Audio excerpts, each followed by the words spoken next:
السلام علیکم۔ امام حسین رضی اللہ تعالیٰ عنہ کے قاتلوں کے ساتھ کیا ہوا؟ امام حسین رضی اللہ تعالیٰ عنہ کے قاتلوں کا انجام۔ محترم ناظرین، ہم میں سے کئیوں کے والدین کا انتقال ہو گیا ہے۔ ماں سے بڑھ کر تو کوئی نہیں، والد سے بڑھ کر تو کوئی نہیں، لیکن جیسی تکلیف ان کے انتقال کے وقت ہوئی تھی، 2، 3 یا 5، 7 سال کے بعد وہ تکلیف نہیں ہوتی، وہ تکلیف نہیں ستاتی۔ مگر 1400 سال ہو گئے، جب بھی کربلا کا واقعہ سنتے ہیں، جب بھی امام حسین اور ان کے خاندان کی مظلومیت سنتے ہیں تو آنکھوں میں آنسو آ جاتے ہیں، دل تڑپنے لگ جاتا ہے کہ یہ کیا کیا ان لوگوں نے، نہ جانے کوفے کیوں بلایا گیا، جن کے بچوں کو پیاسا رلایا گیا، جن کی گردن پہ خنجر چلایا گیا۔ اس حسین ابن حیدر پہ لاکھوں سلام۔ یہ ایک ایسا عجیب واقعہ ہے کہ آج بھی جب سنتے ہیں، پڑھتے ہیں تو عقل حیران ہو جاتی ہے کہ اتنے بڑے مرتبے والی شخصیت کے ساتھ ایسا ظلم۔ کیا وہ اندھے ہو گئے تھے؟ کیا انہیں سمجھ نہیں آئی کہ ہم کن پہ یہ ظلم کر رہے ہیں؟ نبی پاک امام حسین کو کہا کرتے تھے، یہ وہ میرا بیٹا ہے جس کے لیے میں نے اپنے بیٹے کو قربان کیا ہے۔ میرے آقا فرمایا کرتے تھے کہ حسین مجھ سے ہے اور میں حسین سے ہوں۔ سیدنا امام رضی اللہ تعالیٰ عنہ کی پیاس نے شدت اختیار کی تو آپ نے پانی کے لیے فرات پر جانا چاہا، مگر لوگوں نے روک دیا۔ ایک گھونٹ پانی ملنے پر اسے پینے لگے تو حسین بن تمیم نے تیر مارا جو حلق میں پیوست ہو گیا۔ آپ رضی اللہ تعالیٰ عنہ نے اسے نکالا تو ساتھ ہی خون کا فوارہ ابلنے لگا۔ آپ رضی اللہ تعالیٰ عنہ نے ہاتھوں میں خون لے کر آسمان کی طرف اچھالا اور فرمایا، اے اللہ، ایک ایک کو پکڑا اور چن چن کر قتل کر، کسی کو زمین پر زندہ مت چھوڑ۔ انتہائی فصیح الفاظ میں بد دعا فرمائی۔ لکھنے والے لکھتے ہیں کہ ابھی تھوڑا ہی وقت گزرا تھا کہ اللہ تعالیٰ نے تیر چلانے والے پر پیاس مسلط فرما دی۔ اسے ٹھنڈا پانی پلایا جاتا، کبھی دودھ پانی ملا کر پلایا جاتا، مگر اس کی پیاس نہ بجھتی۔ وہ کہتا، مجھے پانی دو، واللہ پیاس نے مجھے قتل کر دیا، اور دیکھتے ہی دیکھتے اس کا پیٹ اونٹ کے پیٹ کی طرح پھول گیا۔ عمر بن سعد کے لشکری اصحاب حسین رضی اللہ تعالیٰ عنہ کو پانی سے روکنے لگے۔ عمرو بن حجاج ان کا امیر تھا تو آپ رضی اللہ تعالیٰ عنہ نے اس کے لیے پیاس کی بد دعا فرمائی، چنانچہ وہ شدت پیاس سے ہلاک ہو گیا۔ عبداللہ بن حوزہ نامی ایک شخص آپ رضی اللہ تعالیٰ عنہ کے مقابلے میں آ کھڑا ہوا اور کہنے لگا، حسین جہنم کی بشارت سن لے۔ سیدنا حسین رضی اللہ تعالیٰ عنہ نے فرمایا، ہرگز نہیں، میں تو مہربان رب اور شفیع مطاع نبی کے روبرو حاضری دوں گا، جہنم کا تو زیادہ حقدار ہے۔ کہتے ہیں کہ وہاں سے واپس ہوا تو واپسی پر گھوڑے سے ٹھوکر کھائی، وہ نیچے گرا اور گرتے وقت رکاب میں اس کا پاؤں پھنس گیا۔ سیدنا حسین رضی اللہ تعالیٰ عنہ نے اس کا نام پوچھا تو اس نے اپنا نام ابن حوزہ بتایا تھا۔ سیدنا حسین رضی اللہ تعالیٰ عنہ نے ہاتھ اٹھا کر اس کے لیے بد دعا فرمائی، اے اللہ، اسے جہنم میں دھکیل دے۔ ابن حوزہ غصے سے لال پیلا ہو کر رہ گیا اور آپ رضی اللہ تعالیٰ عنہ پر گھوڑے سمیت چڑھ دوڑنا چاہا، مگر گھوڑے نے ٹھوکر کھائی۔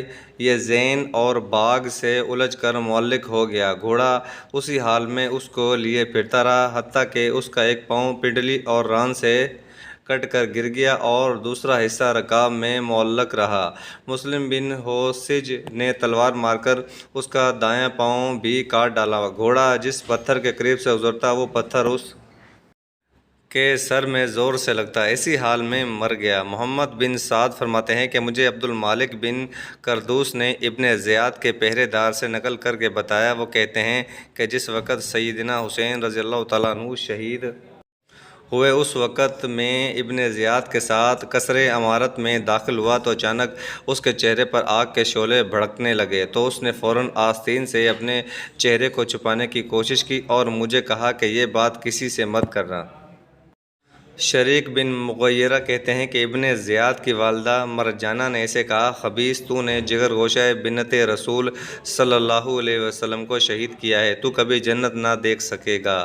مالک بن بشیر نامی بنو بدح کا ایک شخص آیا، اس نے امام حسین کے سر مبارک پر تلوار کی ضرب لگا کر لہو لہان کر دیا۔ آپ رضی اللہ تعالیٰ عنہ ٹوپی پہنے ہوئے تھے، تلوار ٹوپی کاٹ کر سر کے اندر جا گھسی، ٹوپی بھی خون میں رنگین ہو گئی تو آپ رضی اللہ تعالیٰ عنہ نے اسے بد دعا دیتے ہوئے فرمایا، تو اس ہاتھ کے ساتھ نہ کھا سکے گا نہ پی سکے گا، اور اللہ تعالیٰ ظالموں کے ساتھ تیرا حشر کرے۔ کہتے ہیں کہ وہ شخص اس کے بعد ہاتھ پاؤں سے محتاج ہو گیا اور اسی حالت میں مر گیا۔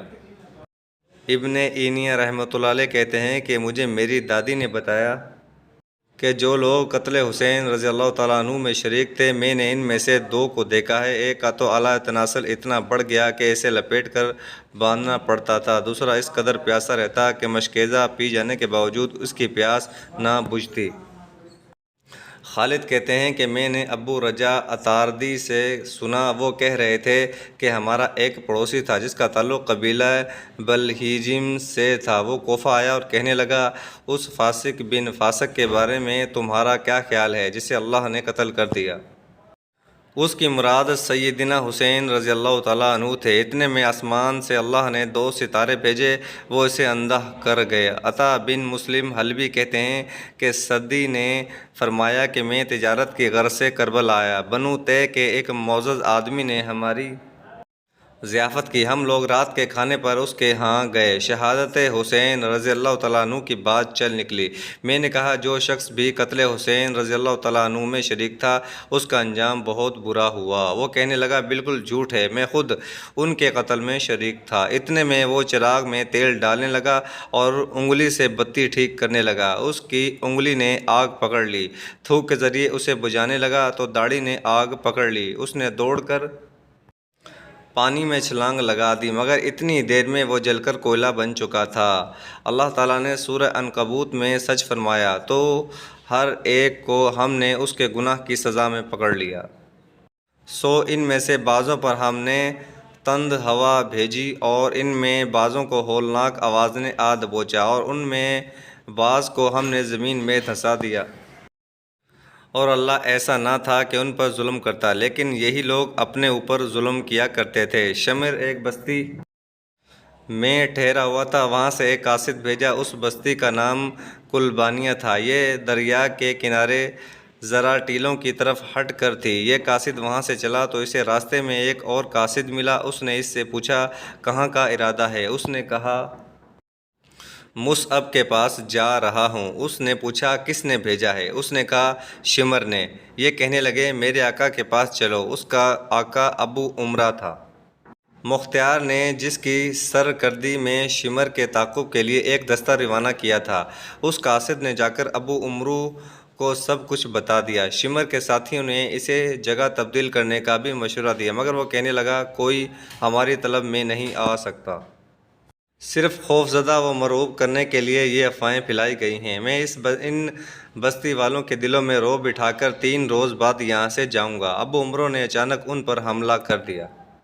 انہیں گھوڑوں پر سوار ہونے اور اسلحہ اٹھانے کا بھی موقع نہ مل سکا۔ شمر نے نیزہ بازی شروع کی، اس کے بعد خیمے سے تلوار لایا اور شعر کہتا ہوا آگے بڑھا۔ ترجمہ، تم نے کچھار کے غضبناک و بہادر شیر کو چھیڑا ہے، جس کا کام ہی بہادروں کو تہ طیق کرنا ہے۔ اسے کبھی دشمن کے مقابلہ میں بزدلی کرتے ہوئے نہیں دیکھا گیا، حملہ آور ہو کر بڑھتا یا قتل کر دینا ہے۔